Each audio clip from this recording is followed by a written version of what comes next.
And here we are back again for season 2. And season 2 is going to be a little different than season 1. Number 1, it's going to be warmer because you're going to hear more from us. Yeah, really, that's what this is about. It is about having an actual discussion about these things. So I think this is only going to be stars and glitter going forwards. Well, glitter, I'm all in for the glitter. You know it.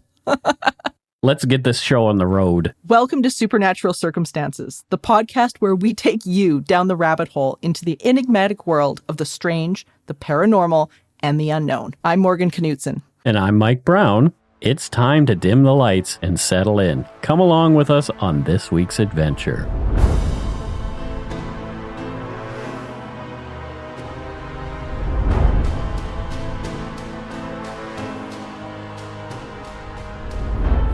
So what is this week's adventure, Morgan? Oh, this week's adventure is a good one. Oh? And this case is one that many people in the paranormal field or who enjoy the stories of the paranormal are probably familiar with. Okay. And that is the Sallie House. The Sallie House. The Sallie House. And what's exciting about this case for me is that there's a lot of lessons and deep dives that we can do in and around this case that I think haven't been addressed over the last number of years that this has been researched and looked at. So this is really exciting for me because this is a case that is terrifying, it's unnerving, and it's got all the hallmarks of probably one of the most famous haunted houses in America. Okay, so tell me about the Sallie House. Where is it? What is it? What is going on there, or what has happened?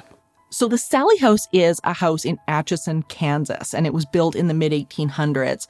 But this was really interesting because this case involves an entity that kind of made itself known as a little girl by the name of Sallie. Mm-hmm. And when the eventual family, the Pickmans, moved in to the home and started interacting with this entity, what they saw was this curly-haired, sweet little girl. But the behavior of this little girl, well, it didn't really make itself known as a little girl. It was hyper-aggressive, biting, being violent, and it was probably one of the most terrifying cases in parapsychology that has been known to the field. Is this recent?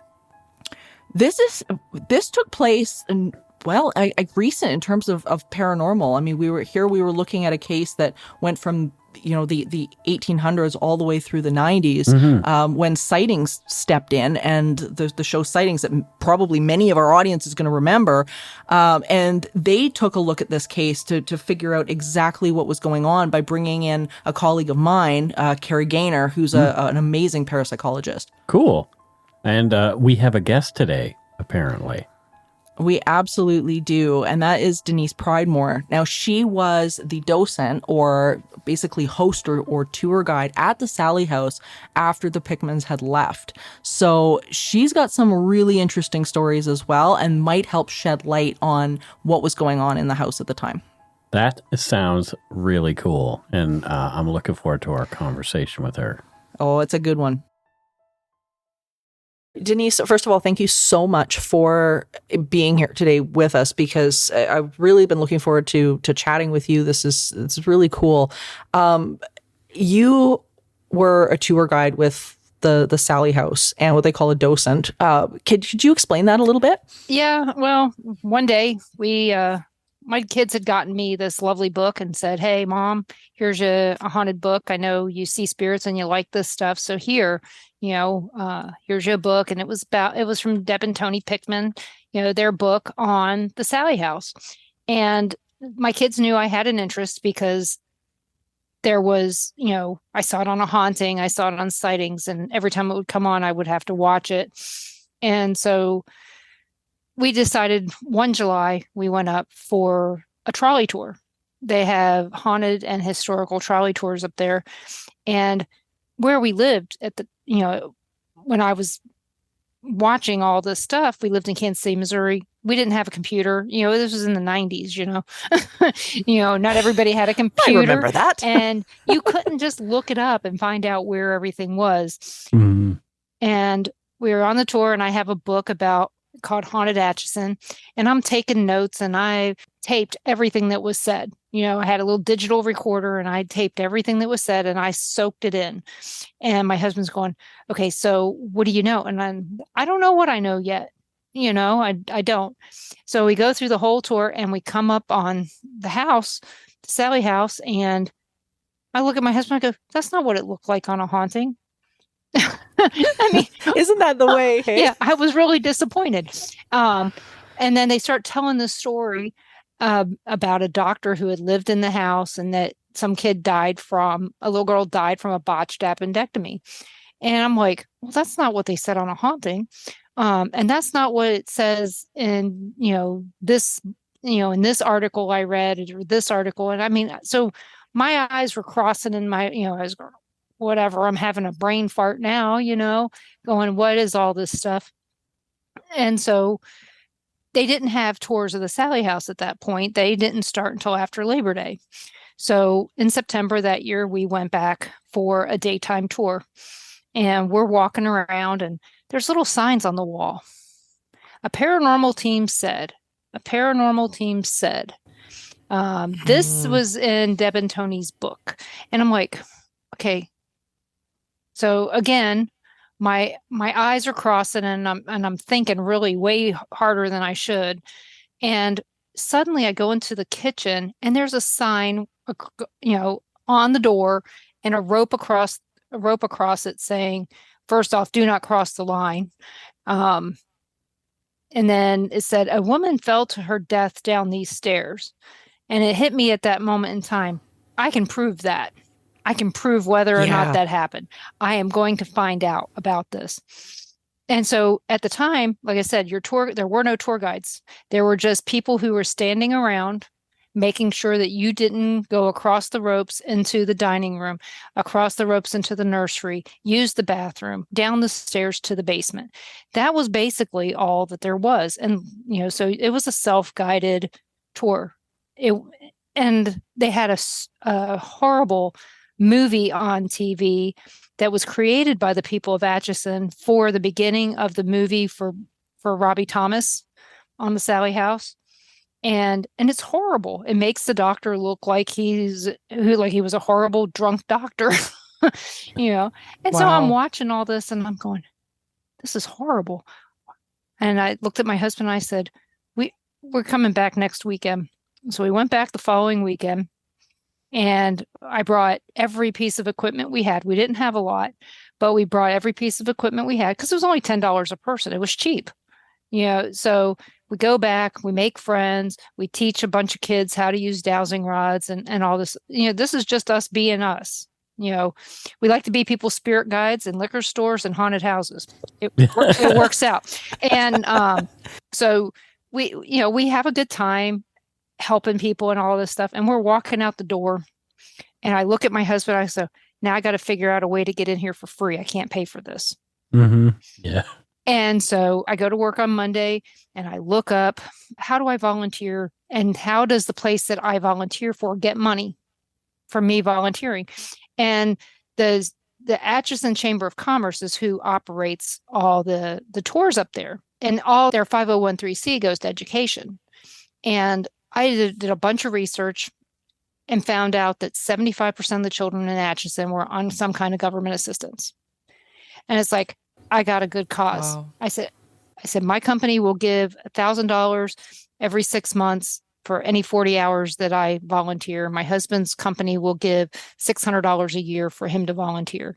So basically, our companies paid Atchison to let us volunteer the next year. Oh, wow. And so we did that. That's brilliant. So we did that. And so we were probably the only people there that didn't get paid. We were driving the furthest, and we weren't getting paid for anything. And if people would give me tips, I would put it in the jar for education. So at the chamber. So I never made a dime off of any of it. We did. So they had us come in, and for 7 years we did the tours. So when we had 3 different bosses while we were there, and but every week I would spend, I don't know how much time researching the Sallie House or something else I found or whatever happened. And they had given us a script to read, to answer questions. And it was horrible. I mean, it was. So I said, do I have to follow this? And they said, no, but if you come up with any good information, go ahead and share it. So I have a book that's about 4 inches thick with thousands of pages of things that I found in newspapers, directories, about the Finney family, about who lived in any of the houses that the Finneys owned. And the Finneys were the original owners. The original builder of the house was M.C. Finney. Right. And he died in the house. He was the first death in the house. And he was actually one of the founders of the town. I mean, they leave this out. You know, he was huge in town. He was also one of the first, not sheriffs, but kind of like a sheriff back then. And he actually owned the outfitter store. So basically, you're moving in storage type stuff. Right. That's what he was. So when you came across the Missouri River, this is back when it was wider than it is now and not as deep. You'd come across the river right there in Atchison, and you would come across his outfitter shop, and that's where you would get everything you needed to go west on the well, here we call it Santa Calagon, Santa Fe, Oregon, or California trails, whichever one you were going on. So, gotcha. So, and this is just in around the same area that Lewis and Clark actually landed as well. Oh, wow. So lots of history. It's huge. So tell us about the Sallie House. For the folks who aren't aware of it, what happened there? How did it start?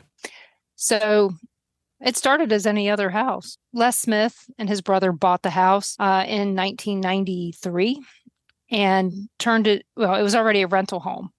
And that's a long story too, but they turned it into a rental home and people were looking for a place to live. And Deb and Tony Pickman decided they wanted to live in this little house. It was down the street from Tony's family. Tony's born and raised in Atchison. Deb is not. She's from New York. And so this was a nice little house with, you can see the little nook of the river from it. And it's actually right across the street from a big mansion. The Glick mansion right across the street is beautiful. So you've got these little bungalow houses alongside these huge mansions. It's really strange, to be honest. And but it was the right size house for a couple that was married and pregnant and, you know, expanding their family to be in. I mean, a little 3-bedroom, 1,200 square foot house. Little did they know that there was something was going to start happening to them. Nobody ever reported any paranormal activity in the home prior to this. There are people that after the fact came out and said, oh yeah, we had all kinds of it. You can't prove it now. It's too little too late. Mm-hmm. Sure. I mean, I ran into people in Weston, Missouri one time telling me, yeah, my brother lived there and they had this. And I was like, why didn't they come out? Yeah. Beforehand, why didn't they say something? But yeah, so the Pickmans lived there 18 months. And, you know, a lot of people thought that they owned the house. No, it was just a rental. And while living there, at one point in time, you know, they had all these things happening, candles with wax going up as opposed to down, toys being tossed across the room, toys being lined up strangely. In fact, the toys being lined up in the nursery in a circle, they thought that Tony's brother had come in and pranked them and got out, which you can't do that in that house. The stairs are very steep and carpeted. They were carpeted then as well. You'd fall down them stairs. And you can hear everything. I mean, from the basement to the bedrooms, you can hear everything throughout the house.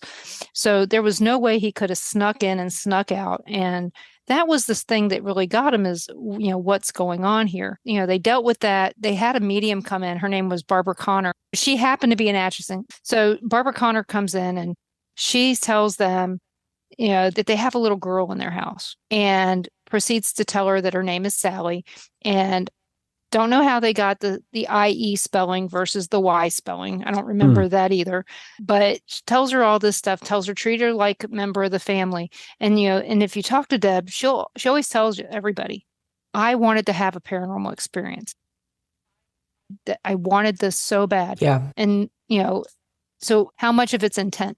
Tony, on the other hand, had through personal conversations that we've had, he had gotten involved with Ouija boards and other stuff in town. And of course, you have a town where the people have been talking about it being haunted since before 1994. Okay. Well, and Tony too had an experience. I know when he was young that Deborah described in her book, that was where he said he was terribly frightened by the appearance of some sort of an entity peering out at him from his bedroom closet. So like he had a history with this stuff as well prior. In the same way. And it was like you were saying, just, a week into them moving in, stuff started to go on. Right. Tony, personally, I've investigated with him. I didn't know him until April 2015. The only thing I had to go on was their book experiences, what they had put in the book, which the book is only half.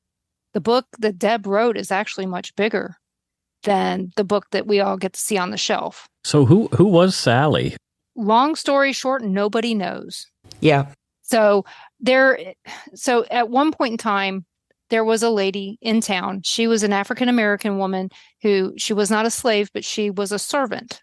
She actually worked at the Glick Mansion, and her name was Sallie. And she was a 32-year-old woman who'd had many children and had lost a baby just few days before she died. Well, about a month before she died. And she has 2 obituaries, which I find odd. And in both obituaries, it has her living at a different place. She was married, but it's quite possible that this Sallie I found was Dr. Finney's patient. Yeah, there was a number of Sallies. I know in Deborah's book that they had mentioned that there was a number of Sallies. What I find with cases like this, just as somebody's that's been doing this for a while, is that entities like this seem to be able to pull information from the sort of the energetic field of the house. And what I find really interesting specifically about this case was that none of whatever the entity was presenting, none of it seemed to line up. No. Like when it said, this is, I'm a 7-year-old girl, except the apparition that shows up looks about 5. I'm a poor little girl. Well, the apparition that shows up looks very wealthy. And it was really interesting to see the dynamics of what the entity was presenting versus what the entity was, what was actually doing, like biting, scratching, setting fires, and this, that, and the other thing, which doesn't line up with it being the spirit of a dear little girl right. that is missing a family. There's a lot of theories, things that I witnessed. I was being pushed downstairs. I was being scratched. Jeez. I was being harassed. I was followed home. I had spirits in my house all the time. I had something in my house that I can only describe as a demon. And I have drawings of it that I had done based on, I got up that morning and, wrote it all down and sent it to my local sketch artist. Everybody has one of them. But so I sent it to him and he called me and he goes, I don't know if I want to tell you what this is. And I said, it doesn't matter. I said, I know what it looked like and I know what it was, but the biggest thing is there is no proof of Sallie. 0. I went through every death record in that part of Kansas and Missouri, and they started keeping death records in 1905 in Kansas. And so I went through all of those. I went through every single newspaper in the area, whether it was Atchison. Atchison at one time had like 10 different newspapers. And so I went through those. I went through the Wyandotte County and all that. I live in the area, so it's easy enough for me to get all kinds of information. I even ordered some birth certificates and stuff from people who were from up there, because once they're dead, they don't care. Again, a lot of the different things that have occurred in the house, that I witnessed personally was, I had a fold-up chair in the basement thrown across the room, more than 12 feet from the wall to near where I was over by the furnace. There are lots of misconceptions about the house, like the hole in the wall in the basement is because there was a tunnel between that house and either house on either side. And it's like, no, that hole is there because they had to put in heating and cooling. They had to break out the basement.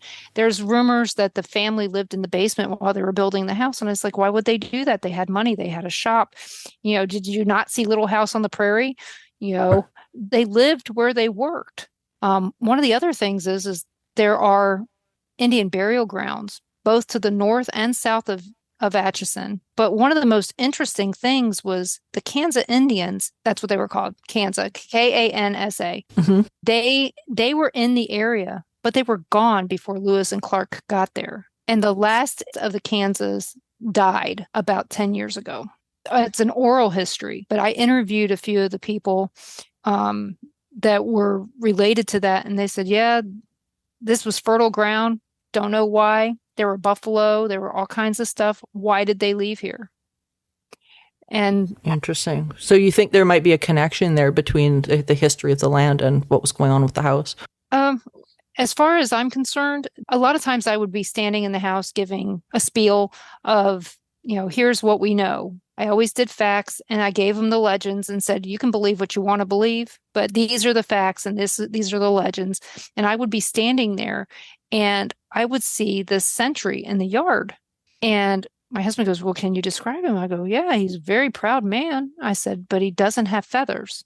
I said, it's obvious he's Native American. And of course, on Ghost Adventures, I said Indian and had all kinds of people get mad at me. But I'm also Cherokee and Blackfoot. So I don't feel offended. If I don't feel offended by my heritage, why should anybody else? But that's a whole different problem. But I'm standing there and I'm seeing him out there. And my husband goes, well, what's he look like? I said, he is standing kind of looking more out towards the river than towards the house, with his arms crossed. He's standing very stout, like he's watching something. I said, that's why I say he's a sentry. And does he change? And I go, every once in a while he looks this way. I said, but he also looks the other way. So kind of like he's watching. And I don't know why he's there. He never spoke. He never communicated in any way to let me know. But if people would take pictures in the spot where I would see him, they would get like a swirly mist in just that spot. The rest of the yard, every place else was clear as a bell, but not this spot. That's really interesting. You mentioned something at the beginning that I want to get back to, because I think you hit on something that was so profound in regards to this case and cases that are very similar. And that was the energy and intention that was going into this case. And because I think a lot of people, when they read about a case like this, they think to themselves, oh my God, how did this happen? Could this happen to me? That's the question that keeps everybody's nightlight on. And I think you hit on the intention at the beginning, which was, that intent to have a paranormal experience. And what I found really interesting, over the course of reading this specific book, was that Deborah talked about a dysfunctional situation, the chaos in her life before she moved into this house. And then, of course, Tony's issues with the paranormal had not been fantastic. And what I find really fascinating about this case, and a pattern that I see with many, many others, is that sometimes this paranormal stuff has a habit of reflecting the emotional state that you've got going within you. And not that it's fault or blame or anything like that, because it isn't. But it's interesting that typically people that have experienced that dysfunction, that are still in that turmoil, and then are intending to move into the paranormal field, tend to have really disruptive experiences. And so I thought your point on intent was really interesting. It's like I said, we don't know. I mean, with there being no known past history. Mrs. Anderson, who owned the house prior to the Smiths buying it and making it their owned rental house, she lived there before she went to the nursing home, and it became a rental house for her.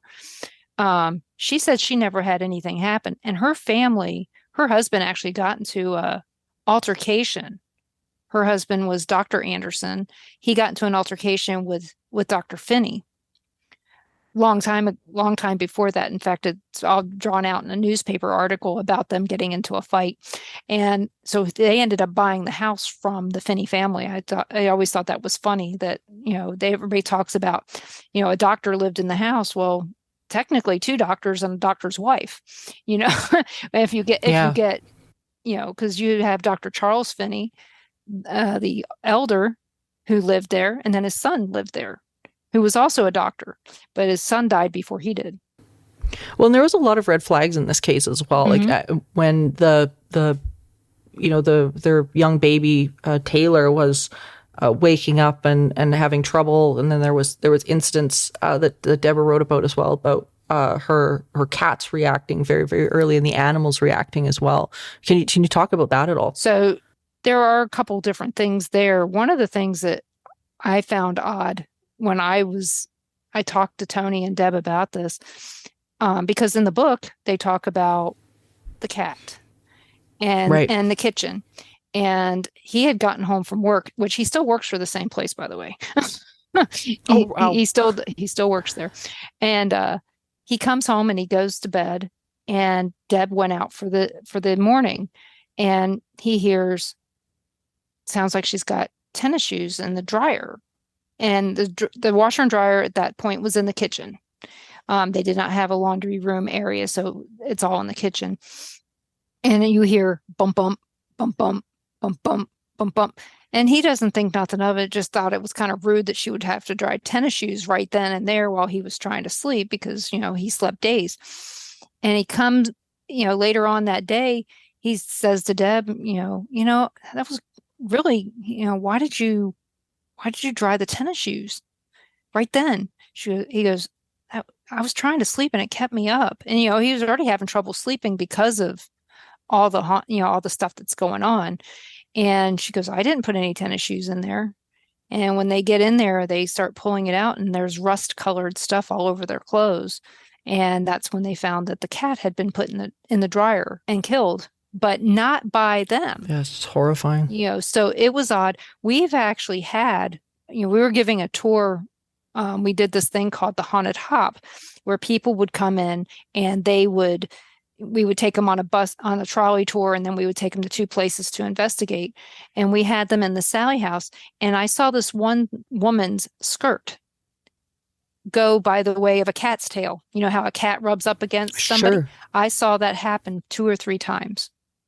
I had one lady tell me down in the basement, she was sitting there doing, we were doing some kind of session, and all of a sudden she jumps, and she said, because she had it on blindfold, so she couldn't see anything, and she's sitting there acting like she's petting a cat on her lap. Nobody, all you can see is her hand petting a cat, but there's no cat. Wow. So there are some history with animals there with the Pickmans. I mean, he even talks later on in the book about he's fighting the feeling to do something horrible, and he kills a stray cat. And he's not very proud of that, but he also was oppressed, and that means that he couldn't control a lot of this. They needed to get out of there, and they were still denying the fact that they needed to get out. I actually just did a course recently with the Parapsychology Foundation, and we were talking about the idea of place memory and its influence on people that are receptive to psi, that will move through these spaces where they will pick up. They are emotionally affected by things that either have gone on in the house, by previous fights that have gone on in the house, and we know, like, through the the history that you've done, and just what Deborah had reported about the fighting between both her and Tony about the case and things like that there was a lot of heavy emotion that was really piled into that space. So I think when you've got something where you or people that are coming through a home that are more receptive to that kind of a thing, that seems to be a pattern of people being able to pick up on this kind of a thing. Yeah. Well, I'll tell you, my relationship with my husband is fine. We've been married 40 years and we're very strong, and we did not bring emotion into the house. That was one of the things, I told. That's smart. One time we went up there, we would spend the night in town because it was 90 miles, and we had a lot of friends up there. And so we would make the most of it. And one time he ended up with food poisoning. And he goes, I can come with you. And I was like, no. I said, just stay here with the friends. And this way you got someplace to throw up. And, because there was no water in the Sallie house. It's not like I could, and we always brought big jugs of water with us in case of something. And because they had electricity, but they didn't have water. But they had toilets. And like, so basically, again, shaking my head, going, I don't know what in the world. But I just didn't want him there. And because I told him, I said, you're weak right now. He goes, well, what about when you're weak? I said, when I'm weak, I said, I can still handle it. I said, I know what I can see and I know what I can do. I said, but you don't. And I said, I don't want to have you be attacked. I said, you've never been, and let's leave it that way. And, I started getting attacked pretty much that first year that we were doing the volunteering. But the kind of attacks I was getting to start with was more like, you're telling the truth. And it was like somebody was holding me there, trying to get me to tell more of the story. Please. It felt to me like Dr. Finney or his mother or his wife was like, come on, tell the truth. Somebody's got to tell the truth here. Family. I never found any drama with their family. I didn't find anything dark and disturbing. The Kate and MC met, along his road from Ireland to Atchison. They had a baby that died and is buried over in St. Joe, Missouri, which is little, back then, maybe a day's ride on a wagon to get to St. Joe. Now it could be that too with the bad traffic, but it is what it is. And, you go across, their history and you go, well, yeah, they lost some children and things like that. And MC wasn't very old when he died, and she was pregnant, when he died. And then she lost, she lost a baby. Richard was between 15 and 18 months old when he died. And, when you talk about it, they don't realize how many people truly died in the house. Was there 5? Let's see, 1, 2, 3, 4. Yeah, there were 5 deaths in the house and 4 funerals. Yeah, so a lot of heavy emotion in within that house. And this is something that I think we see as investigators quite a bit, where, whenever there is these sort of heavy thought forms that are introduced into a space, I've always found that the activity very much reflects that which is there and which has been there, which is really, really, really interesting. And it really speaks to, I think, the mind matter interaction aspect of this case as well, because we've got situations where, you've got a lot of focus on the severe activity that's going on. You've got fire setting and, like you were saying, stuff being violently thrown across the room, attacks happening, all of this kind of thing. And it's so difficult once that kind of thing starts happening to pull your attention from it. And with what we know in parapsychology, any sort of attention that's going to something ends up escalating the something. And so it's fascinating to go through this case just piece by piece as we're doing, and seeing the multi-layers that have gone into creating the house as it is right now. Did you notice if there was investigators or anything like that in the house? Did you notice an increase in activity that was going on? Because I know like people were allowed to stay. Yeah, and they still whatnot. are. They're still allowed to stay. Yeah. So if they were doing something that the spirits didn't like, I was told by the spirits. Interesting. And there were many times that if I knew the team that was in there, I would contact them, and they would go, "How'd you know? We're not live." I know. And I said, it's just, if you do this, you will more than likely get a lot more activity than if you don't. Yeah, that's really interesting. And it happened a lot. Yeah, a lot of times in cases like this, I think, the stories get going, right? Mm-hmm. And that's one of the risks of going public with some of this stuff, which I know was a decision that the Pickmans had to face when they were experiencing this stuff.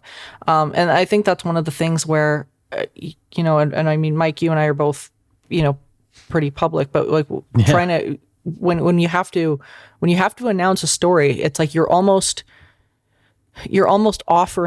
the public to give their interpretations and opinions, and it almost becomes a bit of folklore.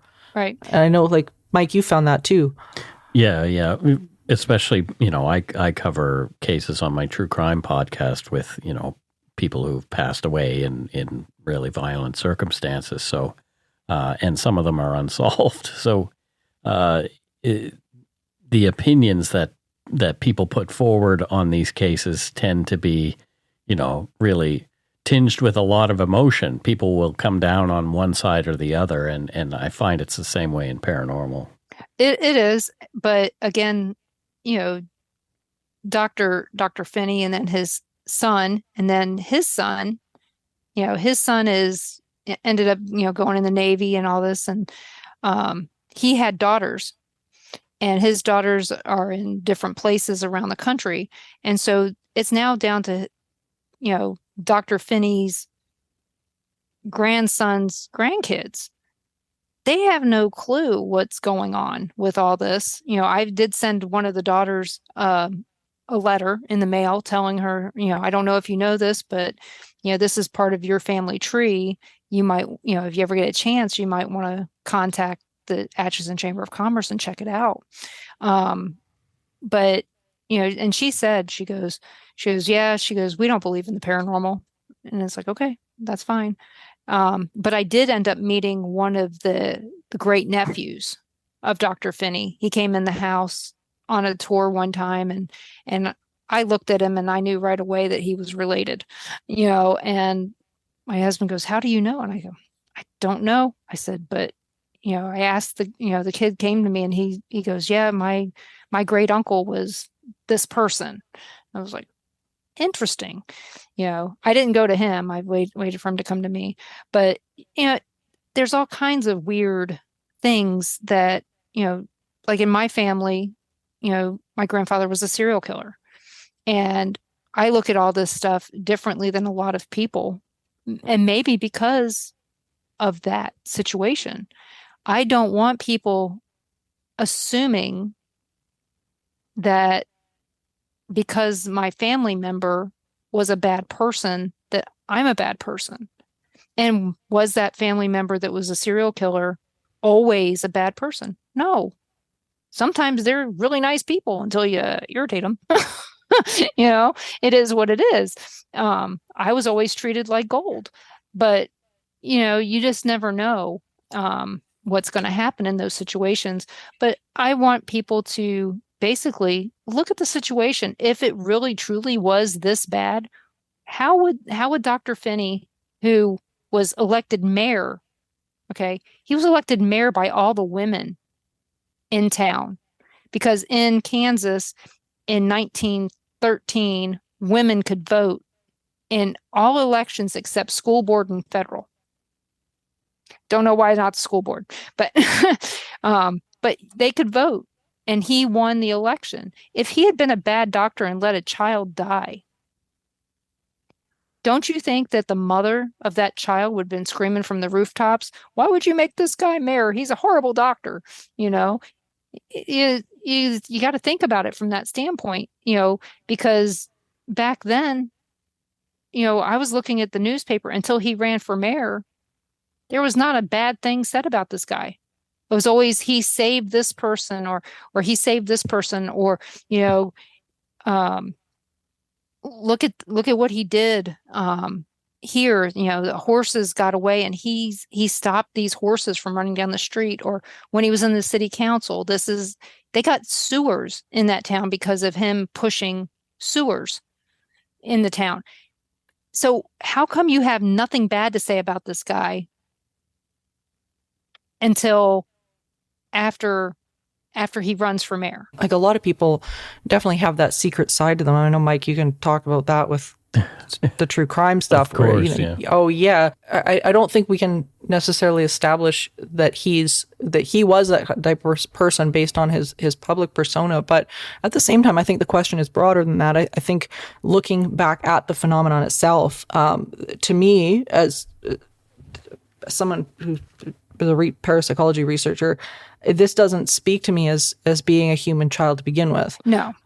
So I think at the end of the day, I'm not even sure if breaking apart the story of whether Finney was good, bad, or ugly even really matters in terms of the entity itself. Like, if people can sort of take the label off of it and then readjust their view, I think of what exactly this entity was, then maybe those rumors might be dispelled a little bit, or people might lay off of it. But they seem to be looking for a reason to understand what was going on in the home, and he seemed like he was the target of the folklore that was coming out.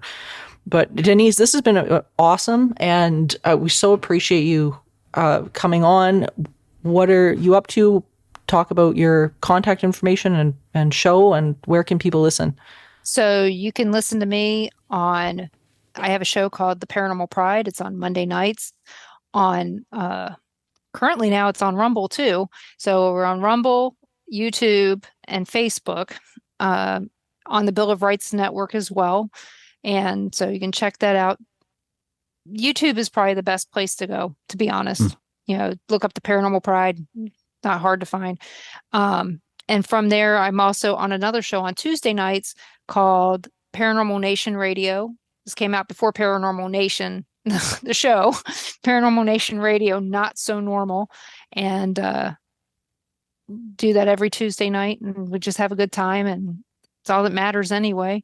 Getting ready to move to a new location, physical location. So I'm going to be learning all about Pensacola, Florida. Interesting. And what there is down there in one of the oldest cities in the country. I'm from Baltimore, so it's not going to be much different than living on the bay. I'll just have multiple bays to look at. So that's not a bad problem to have. No. And alligators.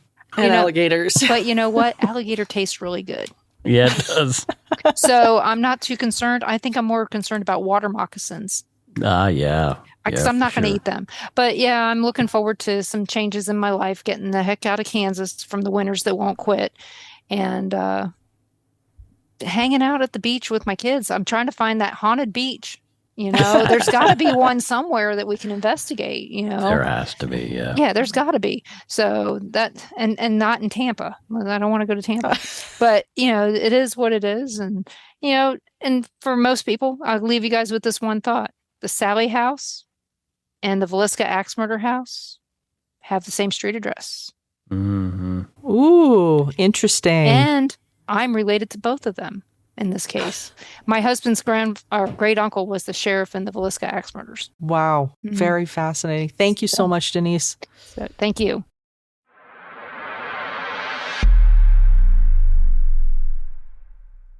Wow, what a crazy story. I mean, she had some interesting things to say, that's for sure. And what do you think we learned from what went on there at the Sallie House? This is a really great case for lessons. And that's the one thing I find about the paranormal in general is that it's more than just a scary story or an inspirational story. There's lessons that are within it. And this is one of those cases. Here, in my opinion, what I think has happened here is that you've got some sort of negative entity in the house, whether that be some sort of a thought form or something like that, which really played to the weaknesses of the people in the house like a fiddle. You've got a lot of deaths associated with this house, and sometimes negative incidents, which could have been enough to start some kind of thought form in the place, can manifest it in this way. And we can only really guess as to what Sallie actually is, but I think that's my first inkling as to the cause. Now, the escalation is really interesting here because in my opinion, I think they got some bad advice, which really allowed this case to escalate. Okay. Here we've got a situation where this entity was clearly not a child. And this was an opinion shared by the original investigators on the case as well. And this is the tricky thing about some of these entities. They can be incredibly manipulative and really prey on things like mother's instinct, loneliness. We're empathetic. Any good empathetic person is going to feel bad for, a sad story or anything like that, which, as especially in the true crime field is really predatory. Mm-hmm. Yeah. These things look for people who are sort of in a down spot and vulnerable. So. Yeah. And what complicates matters like this, and what we've discovered in parapsychology as well, is that when we're kind of in that down spot, we're resonating with energies that are very similar to that vibration. And I mean, we've talked about this on the show before, where, where we are emotionally really kind of dictates what's going on in our experience, because psychokinesis applies to everything. And it's really hard to see something like, well, poor little Sallie, and, not feel bad. But at the same time, we have to look at their behavior. It's lighting things on fire. It's abusing people. It's hitting, biting, scratching. Yeah. This is not the behavior of, a poor little 5-year-old. So, it's very hard when you're in that situation to not get duped by it. Yeah. Once we're into a story, it's very hard to admit we've been fooled by something. So often people tend to really cling to that narrative because it's very, very hard to admit that we've been fooled or duped by something that's like this. So to me, my biggest lesson in all cases like this, because there's many out there, is listen to your instinct when you're in a situation that doesn't feel right. Back to the origin of it. Let's have a look at that a little bit. Do you think this was a culmination of things that actually did happen in the house? Or is this the Pickmans bringing something of themselves there, if you know what I mean? Like you mentioned thought form or something like that. Could it be something in the subconscious of the individuals living in the house that actually created this thing, harkening all the way back to our first episode? Yeah, and this is such a great question, because when we're talking about things like psychokinesis and these thought forms, these kind of thoughts that have become the thinker, where that line is drawn is really difficult to find out. And many people will say, well, you're blaming the people. Well, no, this isn't about blame. Blame implies fault, and that's simply not the case. But there is an element to these cases where our projections, what we're thinking, how we're thinking, it can end up kind of creating something in the environment that mirrors how we're either feeling about something or how just our energy is in the space. So it's hard to know where that line is drawn. My gut feeling with this case is that it was something that was already there. And when you've got a situation and people who are coming out of emotional chaos, as Deborah Pickman had stated in her book, that she had gone through a rough time. Her husband had a very negative expectation of the paranormal because he had some frightening experiences as well. And when you kind of mix that type of thing in with an environment like this, oftentimes you'll get some kind of nasty results. Well, there you go. interesting story, and I'm looking forward to our next case. And I guess people can learn more about the Sallie House via our links that you will find in our show notes. Absolutely. And definitely encourage people to do a deep dive on these types of cases, because there's not only lessons here for paranormal cases, or somebody might have an aha moment about what's going on in their own house, but it's also a really great lesson for people moving forward with a person in their life, or, you know, something that's just not clicking and you can't quite figure out what's off. Is just pay attention to that. We are wired for that for a reason. We have to listen to ourselves. Well, awesome. So thank you for joining us on this eerie expedition, dear listeners. And remember, the line between the natural and the supernatural is often a thin one. Until next time, stay curious, friends.